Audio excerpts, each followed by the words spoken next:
Buenas noches. Ouija. Ouija, tablero maldito para unos, método de comunicación para otros.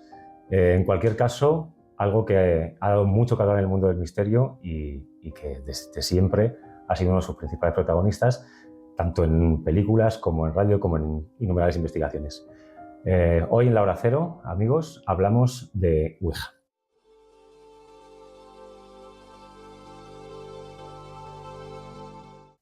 Muy buenas noches, Fran. Buenas noches, Luis. ¿Qué tal? Muy bien. Pues temazo clásico y temazo que también teníamos que tocar, sí o sí. Entonces, la verdad es que lo vamos a tocar desde el punto de vista que muchos de los más allegados al tema conocen ya de sobra, porque siempre está bien rememorar un poquito de historia y de cómo funciona el fenómeno, aunque yo creo que es bastante conocido. Y luego lo vamos a enfocar desde un punto de vista más personal, como siempre intentamos hacer en La Hora Cero, que es un debate que se está creando últimamente, o por lo menos yo lo estoy notando en ciertos foros, que son de investigadores, además investigadores reputados, no estamos hablando de gente que empieza en el fenómeno, que lo presentan como una herramienta para usar no indiscriminadamente, siempre luego lo ampliaremos con el debido respeto y con la forma de hacerlo, pues con los participantes que tengan la mayor madurez posible, que lo afronten del modo más aséptico posible. Pero aún así me ha chocado un poco que hay varios investigadores que lo presentan de un modo como, oye, que no os preocupéis, que esto es una mera herramienta, que lo uséis si investigáis o si queréis hacerlo sin problema, porque esto, como intentando no demonizarla, pero yo creo que hay un punto intermedio, no hay ni que demonizarla ni que hacerlo como si esto fuera. Exacto, y de hecho vamos a hablar de ello, porque es verdad que durante mucho tiempo ha tenido ese aura de malditismo. De hecho, sigue ocurriendo, hay ciertas personas, ciertos investigadores que efectivamente recomiendan que no se use, hablan de sus peligros permanentemente, que no es un juego, que por supuesto no es un juego, pero que siempre han tratado como de verlo desde un punto de vista negativo, digamos, ¿no? Y es verdad que ahora, de hecho, hay muchos investigadores, hay canales incluso en YouTube de investigadores que la utilizan como una herramienta más de investigación sin ningún tipo de problema, más allá de los que luego hablaremos. Nosotros vamos a intentar posicionarnos más o menos tanto en común como individualmente, porque que hagamos el programa en común no quiere decir que todas nuestras posturas sean totalmente coincidentes. Pues aquí debatiremos si es preciso entre nosotros dos y queremos que vosotros también nos dejéis vuestra opinión en comentarios. Por supuesto. Pues diciéndonos de qué parte estáis, de la parte de, bueno, pues vamos a usar la Ouija como una mera herramienta tal, o vamos a tener cierta precaución, cierto cuidado, porque hay muchos casos de gente pues que, como bien sabemos, han acabado psicológicamente trastocados e incluso han llegado a puntos muy extremos, ¿no? Entonces, siempre hay que tener, yo creo, la máxima precaución. Por supuesto, volver a dar agradecimiento por todo el seguimiento que estamos teniendo. Estamos teniendo muy buen feedback, no solo de los episodios anteriores, que se siguen recuperando, sino del anterior, el de psicofonías. Seguramente hoy tenemos todavía psicofonías de las que recopilamos. Yo creo que lo vamos a dejar para un poquito más adelante, porque es un tema, el de la Ouija de hoy, que merece un buen espacio y no queremos volver a hacer un programa de 2 horas para tampoco liarnos mucho. Entonces, vamos a tener psicofonías próximamente, incluso puede que sea una sección medio fija. Sí. Pero hoy, bueno, lo que nos digáis, si os gusta la sección, oye, pues nosotros encantados. Y hoy vamos a tener Ouija principalmente, y al final vamos a tener una pequeña sorpresita, porque vamos a abordar un poquito el tema del cine, que tanto que nos gusta y que habíamos dicho que queríamos compartir un poquito nuestros gustos. Pues vamos a empezar con el género de terror, un poquito a ver qué opináis bueno, vamos a poner películas bastante... Lo teníamos ahí un poquito pendiente y era algo que había que hacer. Claro, había que hacerlo, estamos en el 5º capítulo, pero estamos deseando hacerlo, con lo cual al final tendremos un poquito de cine de terror también. Bueno, pues yo creo que podemos meternos ya a fondo. A entrar en harina. Vamos allá. Bueno, yo creo que lo primero es, en realidad, ¿qué es la Ouija? Claro. O sea, la Ouija al final, ¿quiere Fran...? No, adelante. Vale. Bueno, la Ouija, como podéis ver aquí, la que tenemos de muestra, Es, como bien sabéis, un tablero con el alfabeto descrito, con una serie de números y normalmente sí, no y la palabra adiós. Puede haber hola a veces, también depende del modelo. Sí. Pero sobre todo el adiós. Y no lo sé, también. Sí, es verdad. Bueno. Y bueno, básicamente el funcionamiento es, hay un objeto que puede ser llamado master o planchette, como es este caso, y se desliza con una fuerza que luego hablaremos de cómo, por qué y por qué creemos que se desliza. En cualquier caso, se desliza de forma aparentemente automática, es decir, se desliza sola con el tacto de las personas que están participando de la sesión, que tampoco... Sí, hay matices que hablaremos luego. Está comentando Luis, digamos, el funcionamiento básico con el que se conoce y con el que salió a la luz, ¿no? Exacto. O sea, hay que posar muy levemente, siempre se dice que no hay que apretar sobre el máster, en este caso la planchette, posar el dedo sin apretar. Y hacer la invocación correcta y a partir de ahí empezaría a moverse. Tenemos en este caso en la planchette el agujerito. Bueno, pues si tenemos un vasito, por ejemplo, de proporciones más o menos que pille la letra, que no pille 2 letras, cuando según el diámetro que tenga el vaso, pues que pille una sola letra. Y prácticamente es eso, hacer una invocación. Si hubiera un hola, iría al hola, si no, simplemente empezaría a moverse y a dar el mensaje que quiera, y cuando queramos despedirlo, pues ya le diríamos adiós. Y eso es, como todos sabéis, el funcionamiento de la Ouija. No todas las Ouijas son iguales, hay distintos tipos, hay distintas formas, pero... Este es el diseño clásico, este es el diseño clásico que se comercializó. Pero el funcionamiento básico es ese. Y bueno, yo creo que unos apuntes históricos de esto de la Ouija... No viene mal, seguro que hay mucha gente que no lo conoce. Y nos metemos en harina. Bueno, habría que decir que en realidad hay registros desde los egipcios. O sea, por ejemplo, se sabe que los egipcios tenían un sistema por el cual un anillo suspendido de una cuerda, cadena o hilo se movía por un tablero con una serie de jeroglíficos o de ideogramas y demás, y que mediante una invocación se producían una serie de mensajes que normalmente venían de los ancestros. Las invocaciones en Egipto parece ser que siempre se hacían a los ancestros familiares y demás.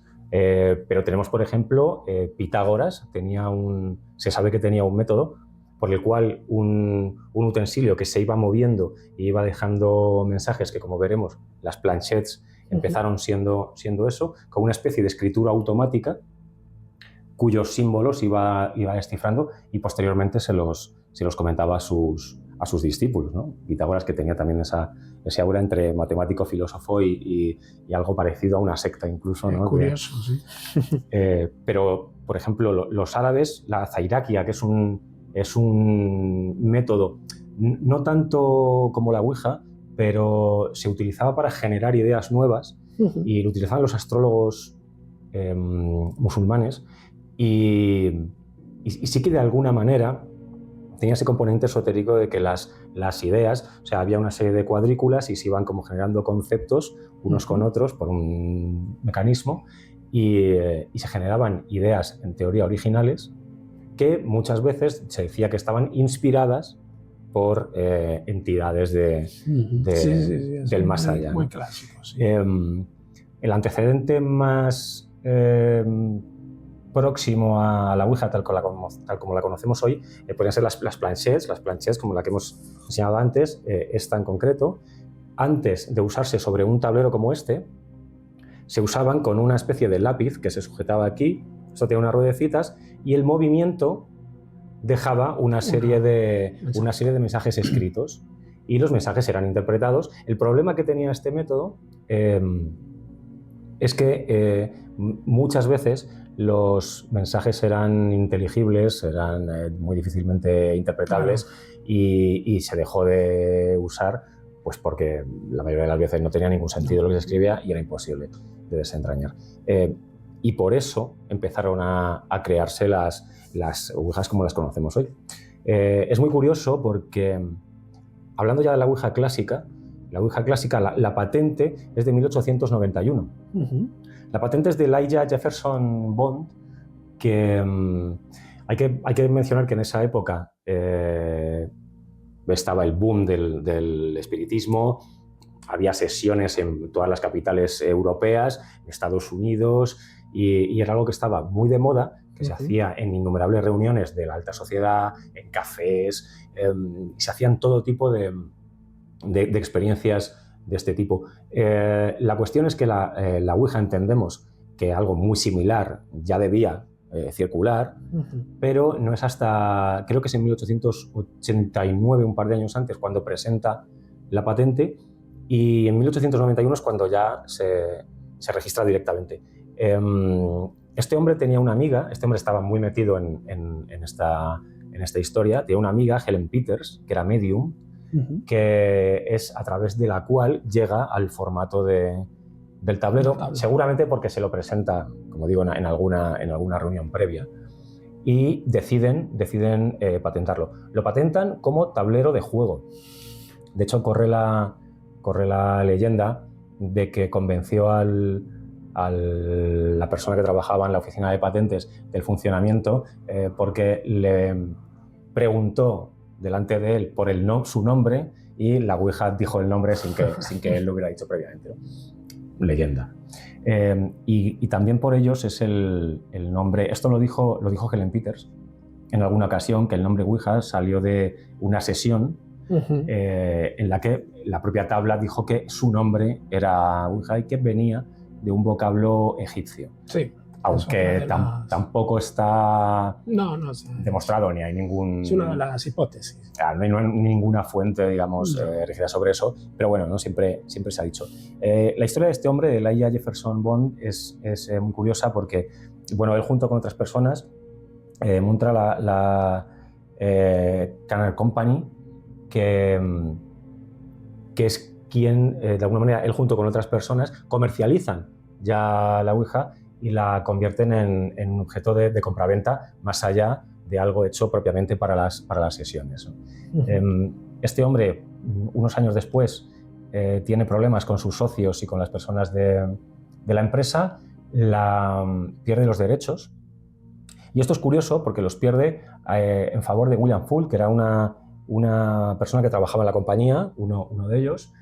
Y es curioso porque durante mucho tiempo y en muchas referencias se encuentra que la persona que patentó y que inventó la Ouija es este William Full. Sí, siempre pero hay ese tipo es de una leyenda controversia. que por lo visto ha sido el mismo en el que se quedó con los derechos, y es verdad que durante prácticamente todo el siglo XX hasta los años 60 digamos que la canónica era la suya, y de hecho montó una empresa enorme gracias a eso.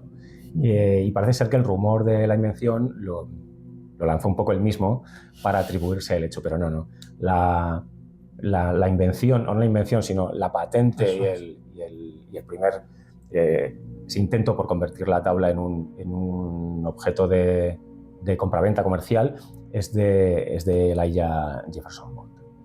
Y bueno, ya para concluir el contexto histórico, solo decir que en 1966, en 1966 ya Parker, la empresa de juguetes, se hace con los derechos de la Ouija, y es quien los ha tenido ya desde entonces, y las clásicas, las Ouijas clásicas, las que hemos visto en las películas, la típica caja con la Ouija que estamos hartos de ver en todos los lados, es precisamente la de Parker, que fue ya la locura.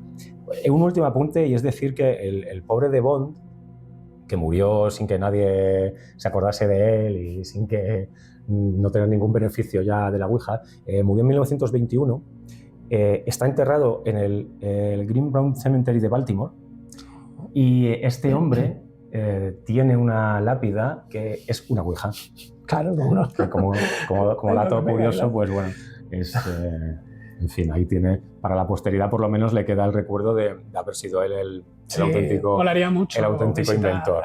No está igual para muchas visitas a los mismos Estados Unidos, pero bueno, algún día que esté la cosa más tranquila. Sí, desde luego. Sería buen sitio para visitar.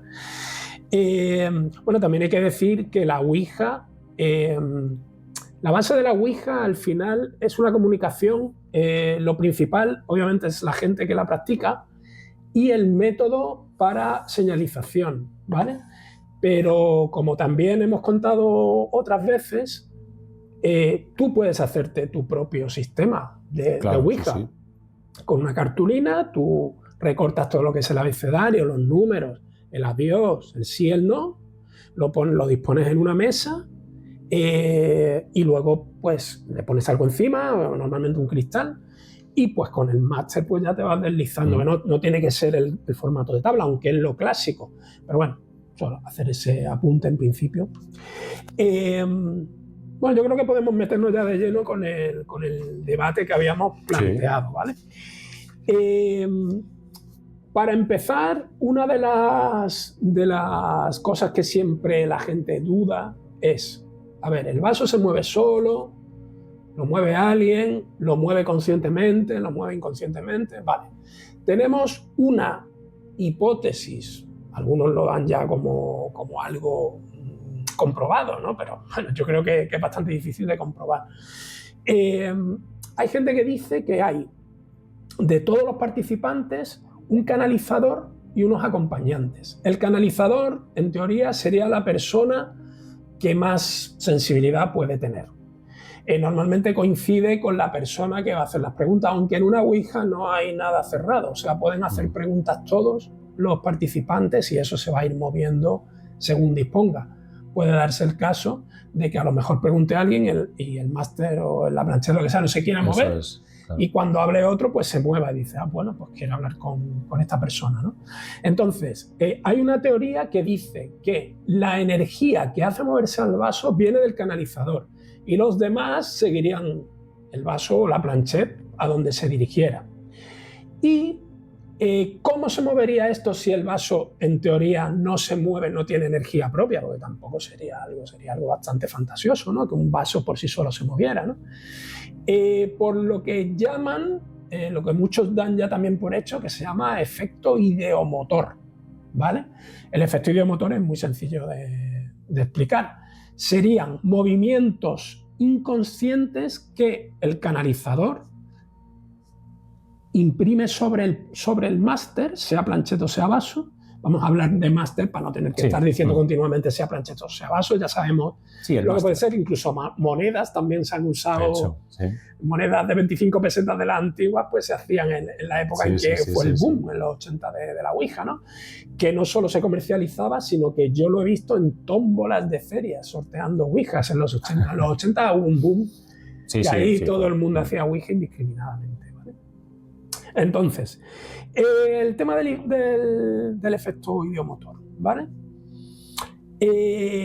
Puede ser, o sea, es una teoría más, puede ser que se produzca una serie de movimientos inconscientes sobre el máster, que es lo que haga moverse. Yo puedo hablar de mi experiencia, Luis también ha tenido sus sesiones de Ouija, no sé el que nota o que no, ahora podemos ponerlo en común. Yo por mi parte no he hecho muchas Ouijas, habré hecho como en total 10 sesiones de Ouija hasta que me pasó la famosa historia de la Ouija con Sator, que ya fue la última que hice, vamos, famosa para la gente que nos siga, no porque sea famosa.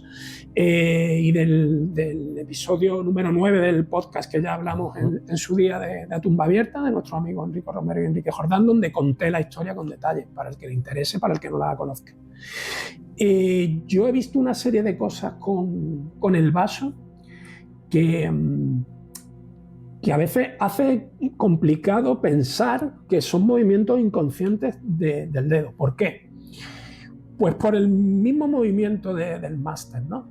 Con un planchette es que nunca he hecho Ouija. No sé si tú has hecho Ouija. Sí. Has hecho. Yo he hecho solo con vaso.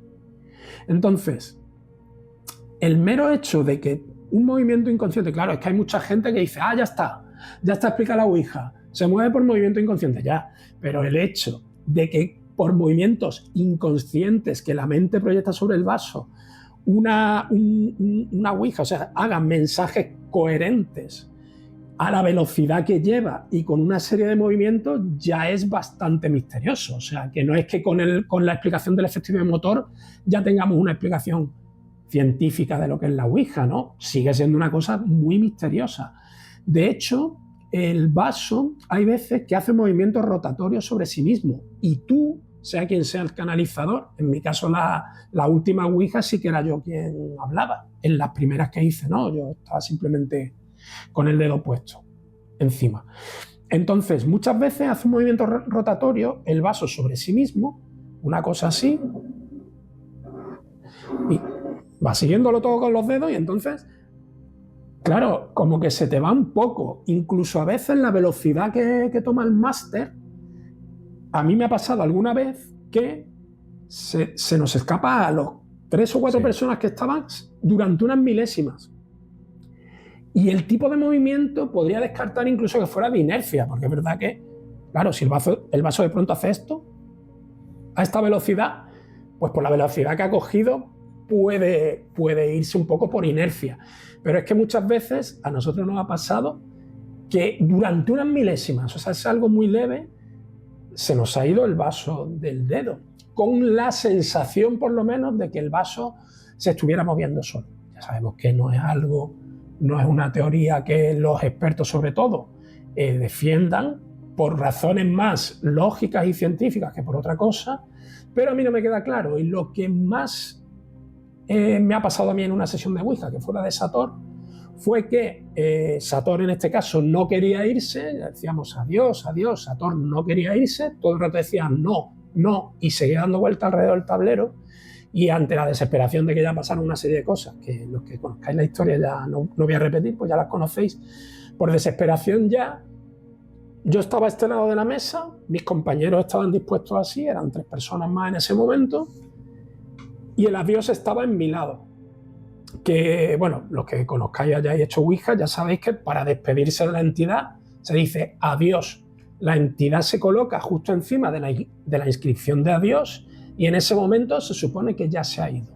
Claro, Sator en este caso no quería irse. Entonces yo les dije, empujad los 3 el vaso, aunque no sea algo muy, digamos, legal ni muy coherente, empujad el vaso hacia mí, ¿vale?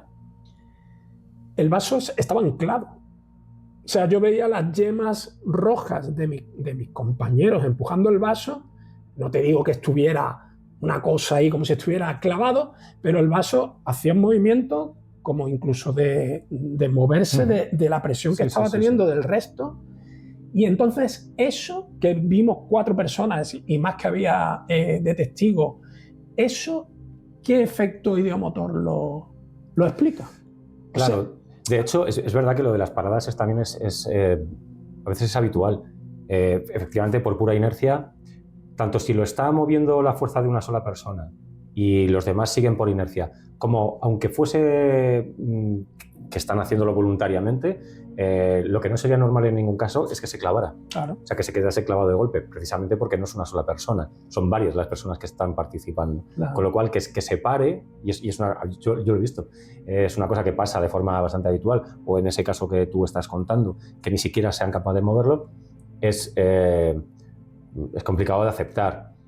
Bien, es verdad que en nuestro afán por no cerrarnos a explicaciones y por exponer realmente en un ejercicio de transparencia en el misterio todas las opciones y todas las teorías para que seáis vosotros los que consideréis la que más se acerca a lo que vosotros consideráis o pensáis, hay que decir que una de las bases del efecto idiomotor aplicado sobre todo a la Ouija es el experimento Bayou, Larry Bayou, un profesor de secundaria que hizo un experimento por el cual realizaron una sesión de Ouija tapándoles los ojos a los participantes. El resultado que obtuvieron, ¿cuál es? Pues que todos los mensajes eran incoherentes o no eran capaces de leer ni una sola palabra. O sea, era todo mensajes inconexos, letras inconexas y demás. Lo cual dio pie para refrendar de alguna manera la idea del efecto idiomotor. Sin poner en absoluto en duda el experimento y sin dudar de que eso pueda ocurrir, Bien, es cierto que hay otra serie de cuestiones, como las que tú estás diciendo, por ejemplo, que llevan a dudar. Claro. La teoría del cuchillo, por ejemplo, que si quieres... Sí, ahora la comentamos. Sí. O sea, son datos que, a pesar de que uno pueda dar por bueno el hecho... Es decir, incluso puede ocurrir que el efecto de motor sea uno de los... una de esas fuerzas que hacen que la Ouija funcione. Igual hay varias resultado. cosas que influyen. Claro, pero es posible, pero no solo. Claro. O sea, en cualquier caso, aunque se diera por buena, evidentemente no puede ser solo el efecto de motor, porque entra en contradicción con otra serie de cosas que luego ocurren en una sesión de Ouija y que hemos tenido la oportunidad de comprobar por nosotros mismos. Claro. Hay dos puntualizaciones sobre lo que estamos comentando. Una en el experimento Bayou, que hay gente que, por ejemplo, da por hecho de que estos son entidades del astral o espíritus, claro, o tal, claro. Lo dan por hecho al 100%, y que, por poner una teoría que a lo mejor puede tener alguien, tú imagínate que el canalizador, de verdad, en cierto modo hay una especie de, aunque va a sonar muy gordo, posesión de esa entidad, o que a través de la persona que es canalizador se va a querer comunicar, y que entonces, si está viendo a través de tus ojos, esto es una teoría un poco también fantasiosa, que era una cosa un poco para teorizar sobre algo que mucha gente realmente cree, ¿no? Si es una entidad o un espíritu o lo que sea que está queriendo comunicarse a través del canalizador y directamente al vaso, si tú le tapas los ojos, tampoco ve nada, y entonces tendría cierto sentido que salgan mensajes inconexos. Pero bueno, seguiría siendo una teoría un poco, pues, muy espiritista, pero a un nivel bastante alto, ¿no? En el que nosotros no estamos, intentamos darle una explicación, aunque no se la encontramos, nunca hemos tenido una teoría realmente clara de por qué pasan las cosas que pasan en la Ouija. Y el otro punto que quería indicar es que el efecto ideomotor explica el movimiento del vaso. Pero cuando se clava el vaso no está teniendo lugar un movimiento. ¿Por qué opone resistencia? O sea, ahí ya habría que crear otro efecto, o sea, pensar en otra hipótesis de otro efecto, que es el que hace que el vaso se clave y que por unos momentos no se pueda mover. O sea, que es mucho más amplio el espectro de lo que es la explicación física de lo que se ve de la Ouija. Luego está la explicación psicológica, que eso es otro mundo. Porque el hecho de que, como hemos dicho, a esa velocidad, con esos movimientos tan extraños que tiene el vaso, que hay que hacer Ouija para darse cuenta, rotatorios sobre sí mismo o un poco aleatorios, porque no llevan todo el rato el mismo ritmo, tienen como tirones, tienen como parones, van más lentos, van más rápido. Si los hace una persona, ya es el canalizador en teoría, por movimientos subconscientes, ¿qué hace que los mensajes sean? Muy a menudo, hay veces que no sale nada, hay veces que no dice nada, X, T, H, ¿qué estás diciendo? Lo que se llamaba en la época espíritus burlones, ¿no? Que querían jugar contigo y que hacían que se moviera el máster, pero que no te diera mensajes claros.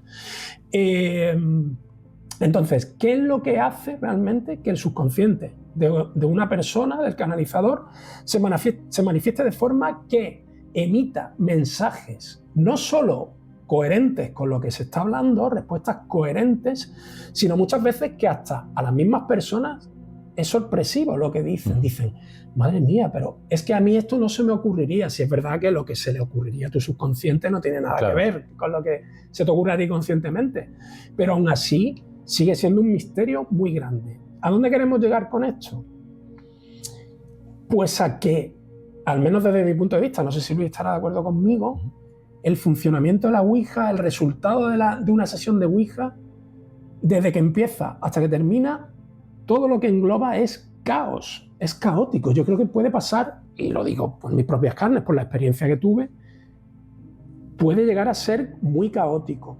Pueden llegar a salir, igual que los expertos dicen, vamos a ver, vamos a intentar, o sea, esos mismos expertos que defienden el uso de la Ouija como una herramienta tal,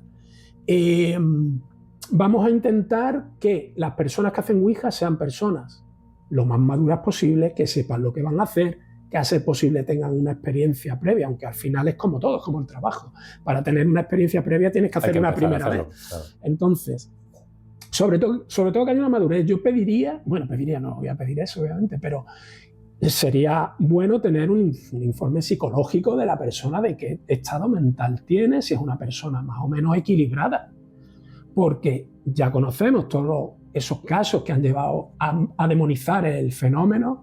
Son casos de, sobre todo, gente joven, pues que el resultado de esos mensajes coherentes han sido amenazantes, o soy Satán, soy el demonio, te voy a matar, no sé qué. ¿Y qué pasa al final? Que esa persona se sugestiona, porque eso es un proceso posterior y también lo he vivido en mis carnes, de que empieza a ver cosas o tal. Claro, lo achaca directamente a la sesión de Ouija y muchos acaban suicidándose porque no pueden soportar lo que le está pasando, que normalmente es por sugestión, por lo menos en teoría. Entonces, si Luis me permite, voy a leer una cosita que escribí en su día, que contraponía un poco el hecho de la tabla de Ouija, como dicen mucho, como mero instrumento, pues como la teoría del cuchillo. Claro, ellos dicen, es que la Ouija es como un cuchillo. Tú un cuchillo lo usas para cortar pan, para untar mantequilla, pero hay otros que lo acogen y matan a alguien con el cuchillo. Entonces dice que depende solo de la mente ya, pero es que desde mi punto de vista hace un poco de agua en la teoría, porque no puedes comparar un cuchillo con una tabla de Ouija. Es decir, el cuchillo es un instrumento que normalmente tiene el mango de madera o de metal, lo que sea, lo que es el metal ya con el filo que corta, lo ha hecho el ser humano, sabe perfectamente, si es verdad que la Ouija en cierto modo, puedes decir, también lo ha ideado el ser humano, ¿no? Pero yo creo que no se puede comparar, porque lo que rodea al uso de la Ouija es mucho más profundo que el funcionamiento de un cuchillo, creo yo, y tiene muchas más aristas y muchas más cosas que pueden...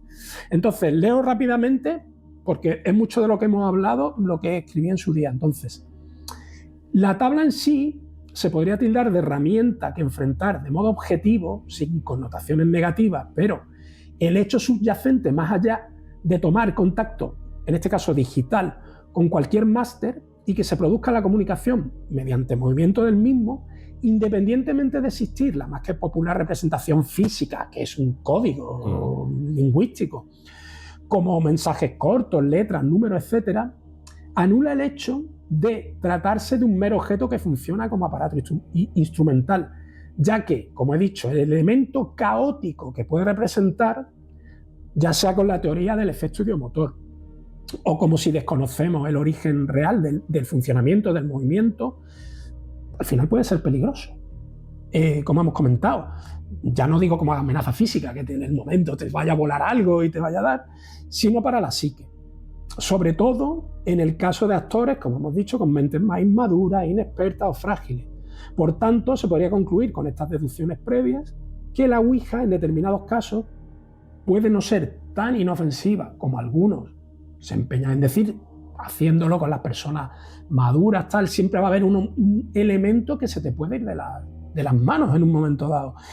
Y yo por lo menos no lo veo como un instrumento mero que usar a discreción.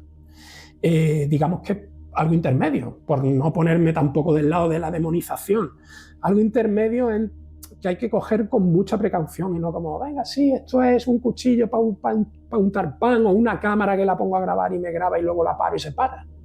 Es algo mucho más profundo, creo yo. No sé Sí, yo creo que hemos dado con el kit de la cuestión en cuanto a lo que riesgo se refiere y a aquello que puede tener la Ouija de nocivo, que es la sugestión, sin duda. Claro. Es decir, la sugestión, que es un componente importantísimo a según qué niveles, cuando está mediatizada por un objeto que puede ya generar de por sí un estatus de misticismo, de misterio, de maldición, de demoníaco, claro, de todo este tipo de cuestiones. El cine tampoco ayuda en la literatura. Entonces, el cine, evidentemente, nunca se lo ha tomado como un sistema de comunicación sin más, inofensivo y experimental, ¿no? la sugestión que genera la Ouija es muy bestia, sobre todo teniendo en cuenta que lo que estás haciendo en teoría es hablar con entidades que ni estás viendo ni conoces, ni sabes qué te pueden hacer, qué no te pueden hacer, de dónde vienen, de dónde no vienen, hacia dónde van, etc. Claro. El nivel de sugestión en según qué personas pues puede llevar a problemas salvajes, a problemas muy graves. Sí. Es muy fácil que una persona, ya no te digo inestable, pero por ejemplo tú lo mencionabas antes y creo que está muy bien tirado. Todos hemos hecho Ouija de adolescentes, todos hemos hecho Ouija en esos momentos y sobre todo es verdad porque nos pilló en una época en la que además es que estaba de moda. Había que hacerla. Hacía todo el mundo en los recreos del colegio. Exacto. Se hacía Ouija, ¿no? Pero cuando sobre todo tienes una edad, a edades tempranas, que todavía no estás muy formado, que eres muy impresionable, pues tampoco tienes un bagaje, que efectivamente es como decías antes, el tema de la experiencia, claro, que por algún sitio hay que empezar, claro, pero es que el riesgo precisamente de la Ouija viene en esos inicios.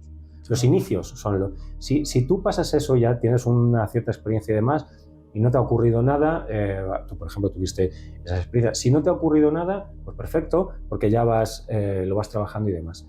Si no puede ser muy complicado, y de hecho tenemos casos, hay innumerables casos, o sea, está el caso de Cañitas en México, que también tiene esta aura de que hay quien dice que sí que no, algún día hablaremos de ello en profundidad. El caso de Vallecas, por ejemplo, que también empezó. Hay tantos y tantos y tantos casos y tantos dramas y situaciones trágicas que han empezado con la Ouija, que evidentemente es como para tenerlo en consideración. Mi opinión personal, yo sí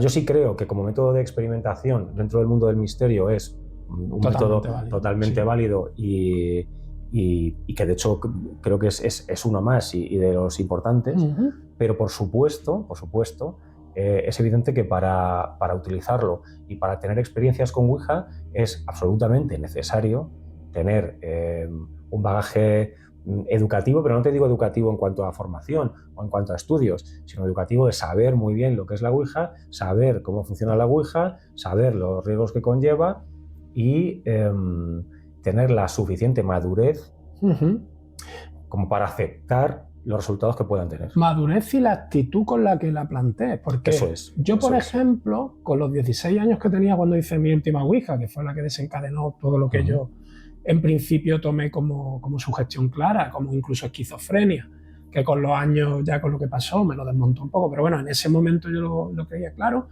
Fíjate que yo hice la Ouija con la máxima seriedad. Lo que pasa es que no estaba lo suficientemente maduro y me sugestioné mucho. Pero esta gente que dice, es que no sale nada, pongo el dedo y no sale nada, es que no estás concentrado y no estás con el ánimo, con la actitud de seriedad y de que realmente quieras hacer algo serio, la suficiente o para que no te salga nada, para que no se mueva el máster, o para que el máster no diga nada, o que vaya a una velocidad muy lenta, porque creo que todos hemos vivido en la primera época esas sesiones en que estaba el típico bromista, el típico que lo movía, decías, tío, deja de moverlo, que esto no hay que moverlo. O el típico de jajaja, jijiji, que estaba todo el rato con las coñas. Entonces así es imposible hacer la Ouija debidamente. De hecho, con el tema que ha nombrado bien del expediente Vallecas, ahora se ha dado la miniserie, que no sé si habrán visto nuestros amigos, que había mucho más detrás de la mera Ouija. Es que, de hecho... Sí. Investigadores que quedaron muy defraudados porque realmente creyeron que había algo, que realmente había habido algo paranormal, se dieron cuenta que había una serie de factores alrededor, de sociales, dramáticos, de la misma familia, de los problemas que tenían, que se quedaron defraudados porque vieron que había mucha manipulación y además lo convirtieron en un caso mediático negativamente, pues un poco circo, ¿no? Circense, sobre todo por la madre, ¿no? Que parece que tenía bastante afán de protagonismo, los propios hijos lo denuncian, o sea, tampoco nos estamos inventando nada. Al final yo creo también que pasa un poco en general en el mundo del misterio. O sea, es una cuestión de respeto al final. O sea, hay que tener respeto a las cosas que se hacen y hacerlas bien y hacerlas de una forma seria y respetuosa siempre. Es como, por ejemplo, las psicofonías. Pues también puede haber casos en los que uno grabe una psicofonía, por eso se recomienda tener cierto tipo de prudencia a la hora de hacerlas según qué sitios y según tal. Estamos hablando de temas que son muy fácilmente sugestionables. Sí, sí, totalmente. Y de la misma manera que cuando se graba ahora porque con las televisiones digitales ya es muy complicado hacerlo, pero una de las experiencias que se hacían, igual que se hacen psicofonías con audio, eran con vídeo, grabar un canal neutro de televisión con ruido blanco, y ver qué ocurría grabando sencillamente, ¿no? Muchas veces ha habido casos en los que han aparecido imágenes, incluso imágenes en movimiento, o sea, vídeos y tal. Pues si uno en su casa es un chaval y se pone a hacer eso y de pronto ve algo que le va a trastornar, claro. O su mente la típica pareidolia. Pues por ejemplo, o simplemente una pareidolia. Claro. Pues es evidente que el efecto que va a tener sobre esa persona a nivel psíquico pues va a ser un efecto importante. Por eso decimos siempre que el escepticismo mínimo, obviamente nosotros tenemos mente abierta, porque si no, no estaríamos investigando.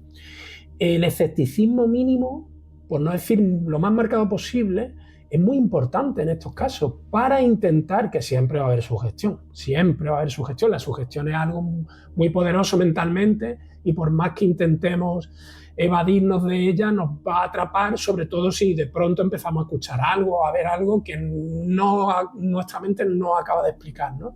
Pero es muy importante, por ejemplo, cuando analizas una grabación posteriormente de psicofonías, estar descartando incluso por encima de lo que tú crees decir. Nada, pero esto seguro que ha sido algo que sonó tal. Tienes que llegar al punto en que digas, ostras, es que lo tengo minutado. Estaba con mi sentido al 100%, la mínima cosa que sonaba tal. Y de pronto he escuchado algo que es una voz, te la pones varias veces y por cuanto más te la pones, más ves que es una voz. Ahí es cuando ya has intentado desquitarte de la máxima sugestión posible y es cuando estás lo más cerca posible de estar analizando un posible resultado paranormal, más allá de eso, de la sugestión, de lo que tu mente quiera crear, que yo muchas veces he dicho, ostras, ¿qué es esto? Esto es algo tal, y me he puesto a filtrarlo tal, y me he quedado así y he dicho, ¿qué va, tío? Esto tiene que ser algo que se movió allí, porque ya no me suena como creía que me sonaba al principio creía que era una voz, y cuando lo he filtrado, le he subido volumen, digo, esto no es una voz. Hay que ser muy... si quieres meterte en estos temas, cuanto más escepticismo pongas sobre ello, por supuesto que te abras y lo que ha dicho Luis, respeto y seriedad, vas a estar en el buen camino, si no... Yo creo que al final es juntar lo mejor de dos mundos, es decir, tener una mente y una actitud lo más científica posible, pero al mismo tiempo abierta absolutamente a cualquier cosa que pueda ocurrir y aceptarlo como tal. Es decir, aceptar un fenómeno como un fenómeno que puede ocurrir, pero con una mente lo más analítica posible para descartar. Y yo creo que el conjunto, la unión de esos dos conjuntos es el sistema perfecto para analizar. Y yo creo que es lo que hacemos nosotros aquí. Es decir, nosotros hablamos de misterio y exponemos todo este tipo de fenómenos, pero siempre intentando tener una actitud lo más crítica y analítica posible, sin dar nada por sentado y siempre respetando todo el abanico de opciones y de posibilidades que pueda haber detrás de un fenómeno. Exacto. Bueno, ya para ir casi cerrando, a no ser que surja algo sobre la marcha, hablando del efecto idiomotor o hablando del por qué tú posas simplemente un dedo sobre una plancheta, un vaso, y aquello empieza a moverse, sea subconsciente o no, y empiezas a notar que se mueva. Tenemos otro experimento del que habíamos oído hablar, pero que tuvimos la oportunidad de experimentar no hace mucho. No sé si llegaste a ver una story que pusimos, cuando fue, en octubre o noviembre, bueno, el año pasado, a finales. Estuvimos con Álvaro Martín de Rutas Misteriosas de Madrid, La experiencia era la cripta de los... bueno, recuerdan el Teatro Flatina, abajo, en un subterráneo que tienen, una especie de cuevita así muy, muy chula. La cripta de las ánimas. Sí, la cripta de las ánimas, ¿no? Sí, sí. Y entonces, una de las cosas que experimentaron, ellos no la nombraron así, que yo recuerde, pero nosotros lo conocíamos como la famosa Verónica. La Verónica, sí. Que es una leyenda urbana que hay, que dicen que una chica pues estaba jugando en casa con unas tijeras, que tuvo un accidente, se cayó, se clavó las tijeras, murió y parte de la sangre salpicó. Hay distintas versiones, sí, ¿vale? Sí, hay varias versiones circulando, pero más o menos... parte de la sangre salpicó una Biblia que había allí. Entonces dicen que la Verónica original tenía que ser con una Biblia, que no tiene por qué. Con una Biblia, vamos a imaginar, aquí tenemos este libro, que en este caso es el de Clara Tahoce, el cuaderno de investigación de fenómenos extraños, pero podía haber sido cualquier otro, el primero que cogió de la biblioteca, ¿vale? Entonces tenemos este libro así tal cual, pondríamos en medio unas tijeras, ¿vale? En este caso sería tal que así, dejando los dos orificios para meter los dedos fuera. Entonces, ataríamos muy bien el libro con gomas o con cuerdas, lo que veamos que puede quedar más, ¿vale? Y entonces el sistema sería que cada persona, esta tijera no me vale, por ejemplo, esta tijera, no sé si se verá bien en cámara, que es un poco más clásica, pero no tenía ninguna grande que diera para hacer el ejemplo, pondría una persona, un dedo aquí y Luis, por ejemplo. Sí, mira, espera, si quieres. Sí. Mira, vamos a... Yo lo pongo aquí, por ejemplo, Eso imaginemos que así. Entonces la tijera estaría muy bien atada al libro y esto colgaría simplemente, en este caso pesa mucho el libro, sería un libro más pequeñito, posaría sobre nuestros dedos. Entonces, en este caso la comunicación consistiría solo en sí y no. Sí, no recuerdo para hacer, sí, creo que era este hacia lado, la izquierda. Si se gira para un lado y no hacia la si derecha. Se gira para el otro. ¿Vale? Entonces, este sería el sistema de Verónica en el caso de que nosotros lo experimentamos allí en esta noche con Álvaro Martín en la Cripta de las Ánimas. Pues no le dieron nombre, que yo recuerde. No, yo no lo recuerdo tampoco. Pero explicaron el funcionamiento y dijeron que si quería alguien subir a hacer el experimento. Yo miré a Luis y dije, ostras, yo nunca he hecho eso. Pues sería curioso hacerlo, ¿no? Y por supuesto, ahí salimos. ¿Verdad? Ahí salimos. Entonces, ¿qué es lo que actúa aquí? Porque tenemos completa seguridad de que nosotros no movíamos eso. Nosotros teníamos el dedo anclado, hombre, un poco de pulso, lo que tú quieras. Aquello se movía y se movía, además se movía... El movimiento era muy brusco. Era un movimiento muy brusco. O sea, no es que intentase... No. Nosotros hacíamos preguntas y aquello se movía. Tanto, de hecho, se nos iba. Claro, teníamos que cogerlo porque se nos caía. Entonces, lo que quiero decir, o sea, al haber introducido este nuevo elemento, es que al final... No sé si habrá algún otro tipo, bueno, hay comunicación de espiritismo clásico, hay mil formas, desde los golpes en la pared, que eran la famosa hermana Fox, que fue como empezó la supuesta comunicación con entidades del más allá, hasta las mesas en movimiento, lo típico de mediúmnico, de que hay un medium y todos se cogen las manos y los objetos empiezan a moverse. Hay muchas comunicaciones. Yo solo he experimentado Ouija y que lo experimenté hace nada, el año pasado a finales, con Luis. Y el hecho de introducir este nuevo elemento es, vale, la Ouija tiene un funcionamiento muy determinado y se supone que se mueve a través del efecto idiomotor, por movimientos inconscientes. ¿Sería esto de la Verónica entonces también una especie de efecto idiomotor? ¿O porque ahí que entraría? ¿También habría un solo canalizador? En realidad es muy amplio, ¿no? No es tan sencillo como... Hay una última explicación, y con esto ya no me extiendo más. Hay que es la energía residual, que es como también es una especie de explicación pseudocientífica. Lo digo porque es verdad que hay científicos que apoyan un poco el hecho de que exista esa energía residual, pero su aplicación ya es algo un poco más difícil de dirimir, ¿no? La energía residual no sería más que un tipo de fuerza que tienen los seres tanto orgánicos como inorgánicos, una especie de fuerzas de las que emanan. Por ejemplo, las emociones intensas también podrían tener ese tipo de emanación. Con eso también se explican desde las psicofonías hasta... Poltergeist, por ejemplo, exacto. Y que esa energía canalizada a través de, por ejemplo, en este caso la Ouija, o de una grabadora en el caso de las psicofonías, perdón, podría inducir a generar ese tipo de mensajes, y vendrían a través de una canalización de energías que ya estarían preexistiendo en ese entorno por todo aquello que haya ocurrido ahí, por todas las personas que hayan pasado por ahí, o incluso las que puedan estar presentes en ese momento. Como explicación, a mí es la que menos... sin descartarla... No, hombre, descarte 100%, no puede haber. No sé, a mí es la que menos... Hombre, el sistema este de la Verónica es que es más simplón, porque al final es un movimiento hacia un lado hacia otro, que puede ser, en caso de que alguna energía intervenga, aleatorio totalmente, el sí o el no, según la energía lo que decida hacia dónde se tiene que mover. En el caso de la Ouija es mucho más complejo, porque son mensajes coherentes, hilados a través del abecedario, ¿no? Yo no descarto que sea un conjunto de factores los que generan el fenómeno.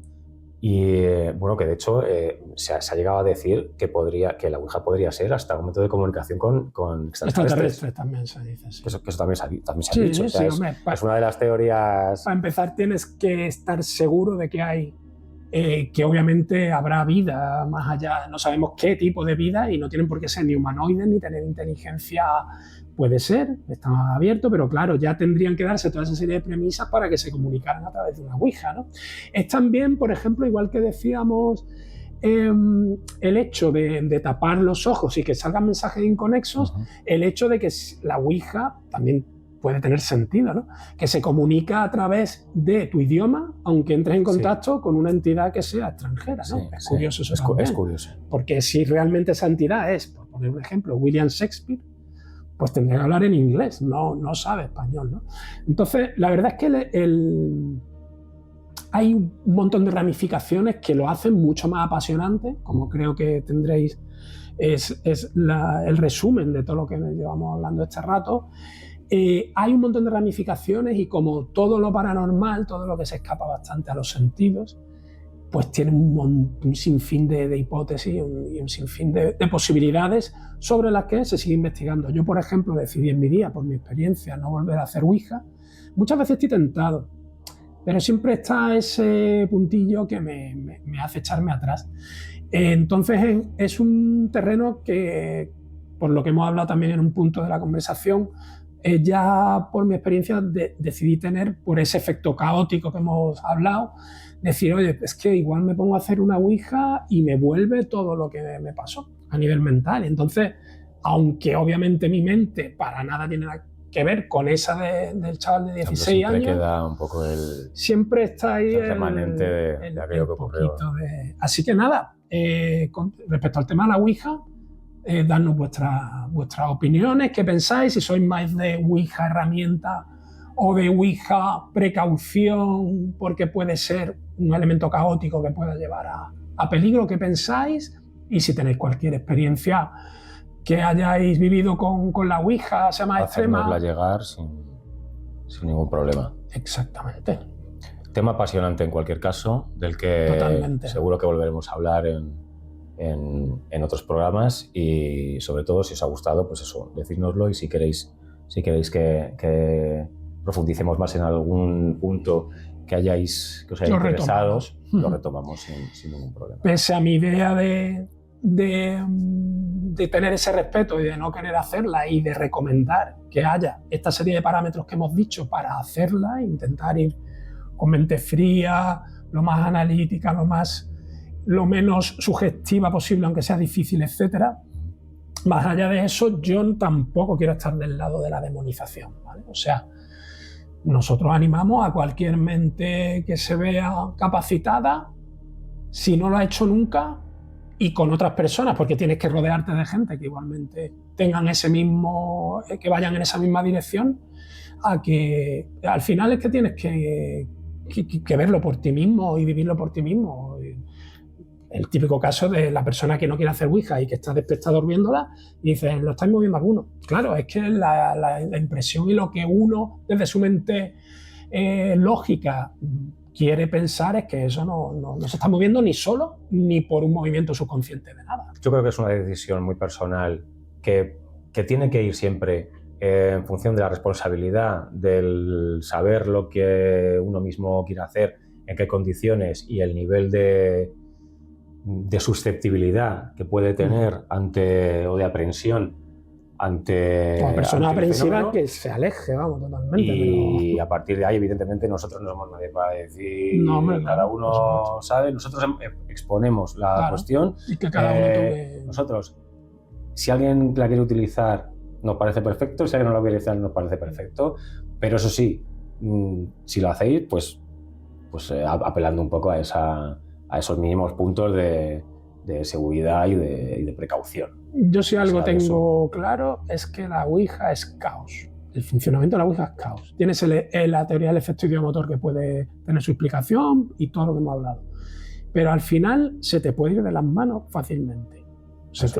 Hay una posibilidad. Yo no sé qué tanto por ciento hay, habría que estudiarlo. Los estudiosos, que tampoco queríamos demonizarlo porque tenemos a ya hemos hablado muchas veces del admirado Pedro Amorós, que tiene una tabla de Ouija comercializada de modelo Pedro Amorós. Y de hecho la utiliza muchísimo, la utiliza prácticamente en casi todos sus vídeos, sus experiencias. La utiliza. El otro día en la sesión en la que estuvimos, de la que hemos hablado antes, el propio Álvaro Martín la utilizó también, hizo una experiencia. O sea, es decir, tampoco queremos demonizarlo porque también hay que quitarle un poquito de esa profundidad que se le quiere dar. O sea, a ver, como experiencia es una experiencia y es un método de experimentación, pero al mismo tiempo tampoco queremos trivializar los riesgos que yo me la compraría sobre una persona. Me la compraría a modo coleccionista. No haría Ouija ni con la de Pedro ni con la de nadie. Oye, pues es una buena forma de coleccionar Ouijas. Pues sí, seguro que hay coleccionistas de Ouijas. Seguro. Bueno, Luis, yo creo que podemos pasar para ir concluyendo con el tema cinematográfico. Esperemos que nuestros amigos pues, sean también fans del cine, en este caso del género de terror, que es nuestro favorito.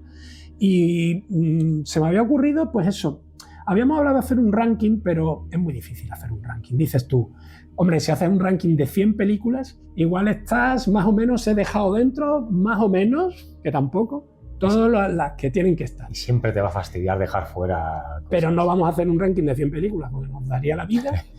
Pero es que un ranking de 10, 15, 20 también era muy difícil. Entonces yo creo que lo que vamos a hacer es ir soltando nombres de películas que nos han marcado, que consideramos realmente imprescindibles en la historia del cine. Y por ejemplo, yo sí me he hecho una lista. Tú, como eres un erudito del tema, porque además el cine es una de tus grandísimas pasiones, seguro que la tienes en la cabeza. Y mira, por ejemplo, para que empieces tú, ¿vale? Yo creo que hay, por ir a los orígenes, por lo menos a los inicios del cine de terror, cuando empezó a tener mucho más allá del Gabinete del Dr. Caligari, que está catalogada por muchos expertos como la primera película, digamos, de terror o de un ambiente más oscuro o más lo que sea. Tú eres muy fan de la Hammer, ¿no? Yo soy muy fan de la Hammer. Yo soy ultra fan de la Hammer. O sea, yo soy muy fan de los monstruos de la Universal y posteriormente de la Hammer, por supuesto. Es que es... no sé cómo decirte, es como papá y mamá, ¿no? O sea, es como el origen. Es verdad lo que dices, que aunque ya en el expresionismo alemán y hay películas japonesas también, por ejemplo, primigenias, creo que son una maravilla.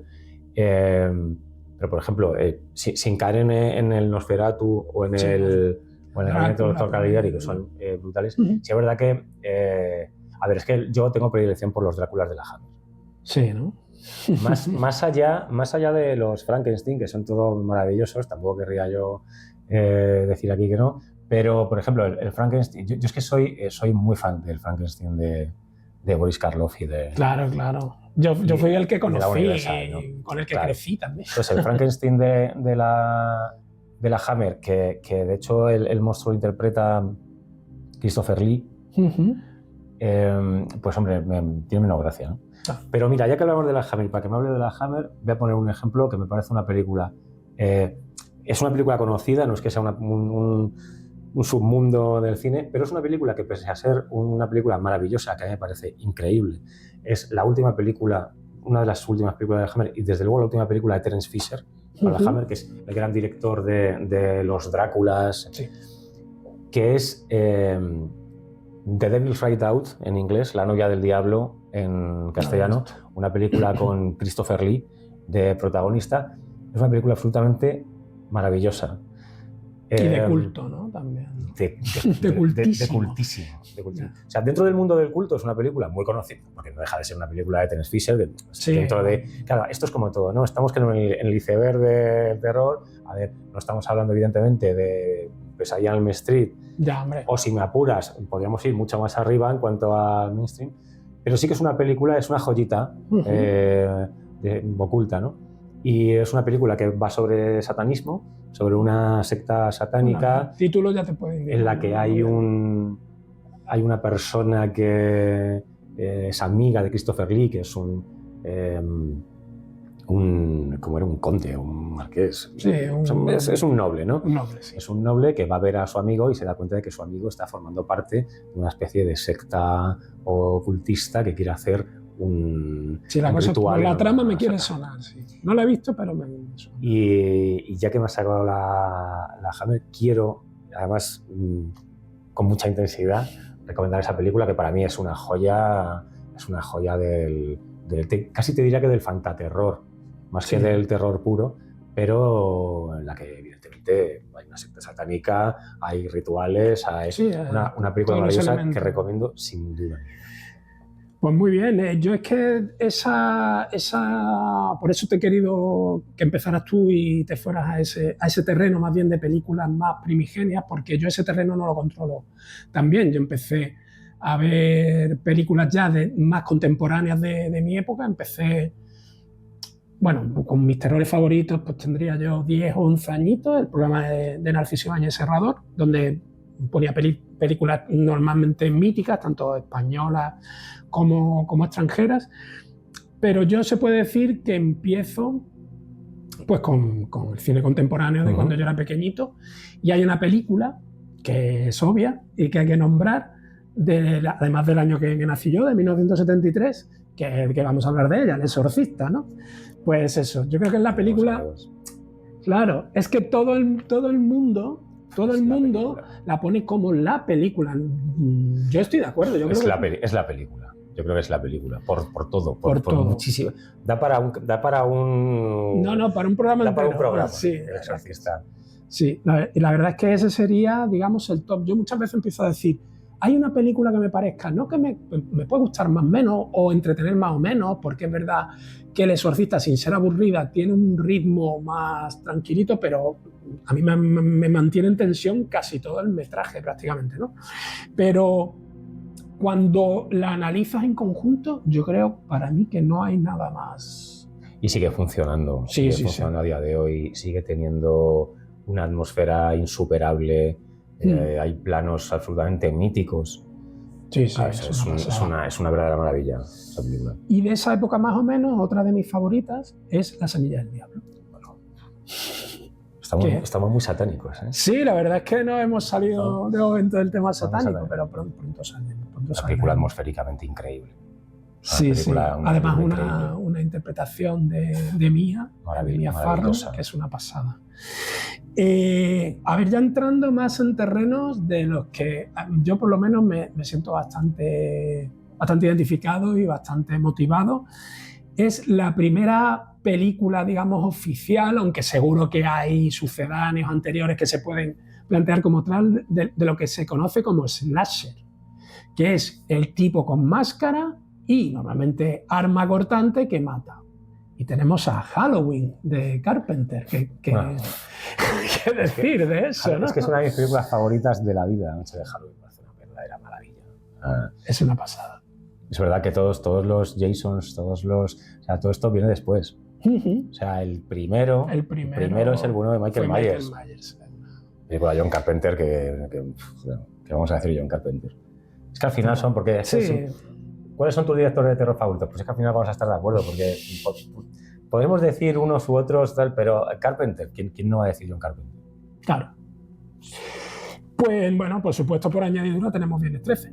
Yo soy más de Viernes 13, pero fue todo circunstancial. O sea, a mí Viernes 13 me pegó más fuerte que Halloween y lo vi más o menos por la misma época, pero bueno, yo de toda la vida he sido del bueno también de Jason Voorhees. De hecho, es que yo creo que daba más miedo. O sea, daba más miedo. No es que dé más miedo. Es decir, Halloween es una película que a mí me alucina, que es verdad que, por ejemplo, esa atmósfera que crea, pueblecito, barrio residencial, Haddonfield, Illinois, la noche de Halloween, Michael Myers que vuelve, es una maravilla. Descubrimos a Jamie Lee Curtis, la gran Scream Queen. Sí. Pero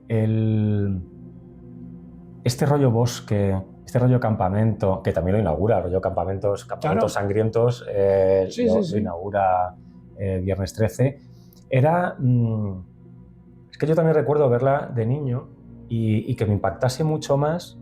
O sea, luego me ha ido ganando Halloween, pero me impactó mucho más Viernes 13 a mí también. Sí. Tiene más sangre, porque Halloween sangre tiene más, poca, sí. en realidad. No tiene apenas. Al final un poquito. Bueno, sí, alguna cosa, pero es más el hecho del matar que la propia sangre en sí. Sí, Viernes 13 es más gore. Viernes 13 tiene ya... Sí, ya tiene lo que es otro concepto. Tanto nos gustan los amantes del gore. Exacto, es otro concepto.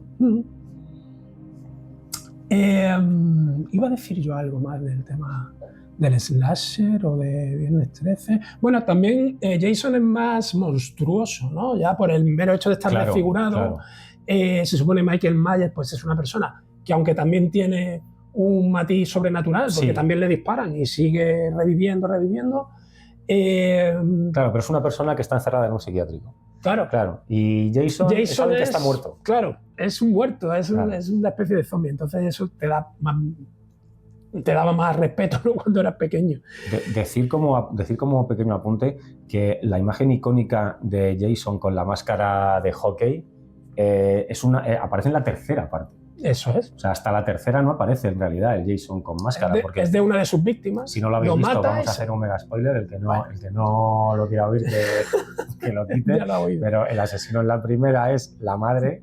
Si habéis visto Scream también lo sabéis. O sea, no... Eso es. Y el asesino en la segunda ya es Jason, pero que va con una especie de saco atado con un agujero solo en un ojo. Que es muy cutre, pero da mucho mal rollo, por eso. Sí, da muy mal rollo. Y ya en la tercera es cuando sale la máscara de hockey. Y ya no se quita la máscara de hockey en ninguna de las partes sucesivas. Vale, más películas míticas. El Resplandor. Claro, es que hay que decir El Resplandor. El Resplandor es la película de fantasmas o de movida paranormal, una de las más impactantes. El Resplandor es increíble. La novela es increíble. Si no la habéis leído, ya tenéis deberes. Bueno, por supuesto, si no habéis visto la película, no sé qué estáis haciendo. Pues o sea, poneosla. Según termine la hora cero, os ponéis El Resplandor. Película maravillosa de la que Stephen King siempre ha renegado.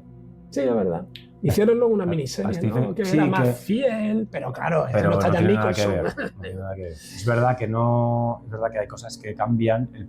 A Stephen King no le gustaba el cómo interpretaba el giro que le había dado Stanley Kubrick al personaje de Jack Nicholson. Porque si bien es cierto que en la novela son directamente las entidades las que le vuelven loco y demás,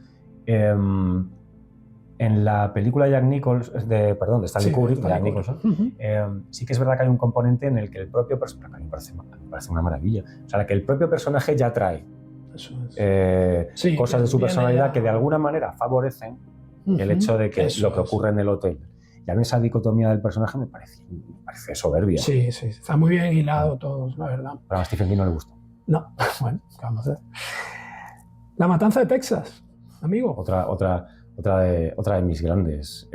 Esa película, para el año que salió y lo que planteaba, igual que La última casa a la izquierda, la de Wes Craven, ¿no? La última casa a la izquierda. La última casa a la izquierda era una película que planteaba algo tan crudo, ¿no? Como era el tema de una violación, que impactó y la gente dijo, pero ¿cómo alguien puede hacer una película con esta trama?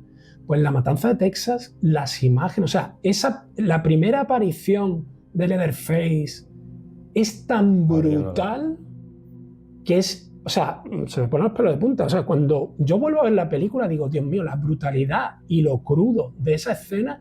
Bueno, hay que hablar de la escena final en la mesa con el abuelo. Me parece una obra maestra inicial, claro, de lo retorcido. Hay que entender que la época en la que se estrena La Matanza de Texas, pasa con La Última Casa a la Izquierda, a posteriori, es que esto no se había visto. Esto no se había visto nunca. Y sobre todo está rodado de una manera que casi parece, por la textura, casi parece un documental. Que es verdad que es lo que tiene La Última Casa a la Izquierda.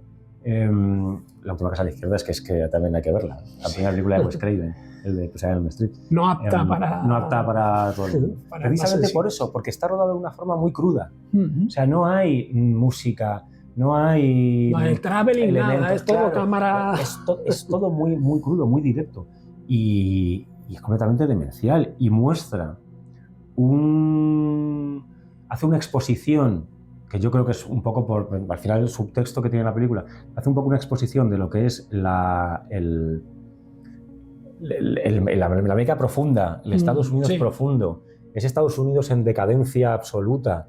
Texas, o sea. Claro, de donde los pueblos, que esto viene, es que es puro Southern Gothic, pero es que esto viene de la Guerra de Secesión. O sea, después de la Guerra de Secesión, cuando cae pues no ponemos tampoco muy profundo, cuando cae el sur, toda esa élite blanca, toda esa gente blanca que era próspera y donde había mucho dinero, todo eso al abolirse la esclavitud cae. Y entonces tienes innumerables pueblos, innumerables casas coloniales inmensas, semidestruidas, con familias pobres, lo que se ha llamado el white trash, los rednecks, vienen de ahí, los campos de caravanas, y eso acaba en una falta de esperanza, en una sin razón y en un bucle permanente que yo creo que es un poco lo que muestra, ¿no? En lo que se convierte la América profunda, y es una película absolutamente maravillosa. Y brutal. Y tristemente desaparecido su director, que tuvimos la suerte de estar con él ahí en una muestra del Festival de Cine Nocturna, tristemente desaparecido aquí en Madrid. Y ahí tuvimos el placer de tenerlo muy cerquita, delante, la verdad. Bueno, ya que estamos con el tema de la Ouija, que es el que nos atañe hoy, sí que me gustaría recomendar, como película relacionada con el tema, una película que es de los años 80, el momento tope de la Ouija, y es una película que tengo mucho cariño porque además la vi de chaval, me encantó, y la tengo en casa y la veo de vez en cuando porque me apasiona, que es Witchboard. Witchboard, que en España llevaba el subtítulo de Juego Diabólico. Juego Diabólico. Es una película que trata de la Ouija, de una sesión de Ouija y de una persona que empieza a hacer Ouija y demás, y le van ocurriendo cosas. Y creo que es un ejemplo muy bueno de ese cine de terror ochentero, divertido, con un ritmo apasionante, mítico, donde están pasando cosas todo el tiempo, y que está muy bien, y que donde se muestra la típica Ouija Parker. Eso es. Y que es una de las películas donde se trata, en esa época que estaba tan de moda, se trata de una forma más precisa y concreta. O sea, se habla mucho de la Ouija y se explican muchas cosas de la Ouija, y es divertidísima, de lo que se trata. Eso es. Bueno, Luis, yo creo que tenemos muchas películas más de distintas épocas, en los 90, 2000, pero vamos a ir dejándolo aquí y así creamos un poquito de hype también en la gente, en que en próximos episodios pues recuperemos un poco la sección de psicofonía y recuperemos esta también para ir por pildorazos, digamos, para no cansar. Añadiendo más cositas. Y eso es, y ya más adelante, cuando acabemos con las películas míticas de toda la historia, pues introduciremos pues, películas nuevas que queramos recomendar, y también tenemos que tocar algún día algo de musiquita para... Exacto, sí, por supuesto. Que sea fan un poquito del metal y todo esto. Muy bien, pues vamos a ir despidiéndonos por hoy. Adelantando un poquito a lo mejor de lo que van a ser, no el siguiente capítulo, sino los 2 siguientes capítulos, porque como tenemos mucho que contar, vamos a dividirlo en 2 y así no nos extendemos en exceso en duración. Pues nada, tuvimos la inmensa suerte de estar en un sitio icónico de lo paranormal en España. Creo que lo hemos comentado alguna vez, pero bueno, la Facultad de Derecho de Córdoba, ¿vale? Gracias a Enrique Romero, que tiene una ruta misteriosa frecuente. Cada mes en la Facultad de Derecho de Córdoba tuvimos la suerte de poder estar dentro, hacer nuestra investigación de campo personal, y la verdad es que hay mucho que contar, aunque ya muchos los que estéis, los que seáis de Córdoba o los que hayáis hecho algo de esta ruta o lo que sea, conoceréis, pero hay mucho que contar desde el punto de vista histórico, que te puede explicar un poco el trasfondo de las cosas que pueden pasar allí o verse allí o notarse, y luego mucho que contar en nuestras experiencias, sobre todo más a nivel de sensaciones también, pero fue una experiencia brutal. O sea, pasaron cosas. Nos marcó muchísimo y queremos compartirla con vosotros. Así que en el próximo episodio, el número 6, tendremos primera parte de la Facultad de Derecho Córdoba, y ya veremos si metemos un poquito de psicofonías, que lo hemos dejado desierto esta vez, o un poquito de cine. Y en la segunda parte, en el episodio 7, pues ya igualmente concluiremos esto. Y adelantar también, que creo que lo visteis también en Stories, quien estuvo atento, que estuvimos en el Monasterio del Diablo de Carmona, en Sevilla. Y ahí, o sea, si lo de la Facultad de Derecho a nivel sensaciones fue muy especial, en el sentido más, Dios santo, ¿qué es esto? Más físico del término. En el más paranormal, yo diría que es la primera vez en los años que llevo investigando, que no llevo demasiado, haré 8 años haciendo investigaciones de campo, la primera vez que digo, aquí ha pasado algo gordo. O sea, gordo, a ver, no os penséis que vimos allí tampoco a un demonio gritando ni nada, pero de efectos paranormales no vamos a adelantar nada, que realmente nos dejaron, sí. Estábamos asustados, estábamos tal... Pasamos un rato curioso. Y llevamos allí 2 horas y media, ¿eh? Y no había pasado nada. Bueno, alguna cosita leve, pero no era sugestión. Estábamos ya allí como Pedro por su casa. Pero bueno, ya lo contaremos con detalle en el siguiente capítulo. No sabemos si será el 8 o cuál será, pero lo tenemos pendiente también. Así que... esperamos que os guste. Ya sabéis que mientras estéis vosotros ahí, nosotros estaremos aquí. Y nada, suscribiros, daros like, todas estas cositas. Eso iba a comentar, que justo en el capítulo anterior dijimos... estamos en 98 suscripciones, a ver si en el siguiente capítulo podemos celebrar las 100 o más. Pues podemos celebrar las 102, que no es una barbaridad, pero hemos pasado. Ahí estamos, poquito a poco. Así que a tope, y darle a la campanita si estáis suscritos para tener todas las notificaciones de cada vez que ponemos un vídeo o cualquier cosita. Así que muchas gracias por vuestro apoyo, nos vemos en el próximo episodio de La Hora Cero. Chao. Bye.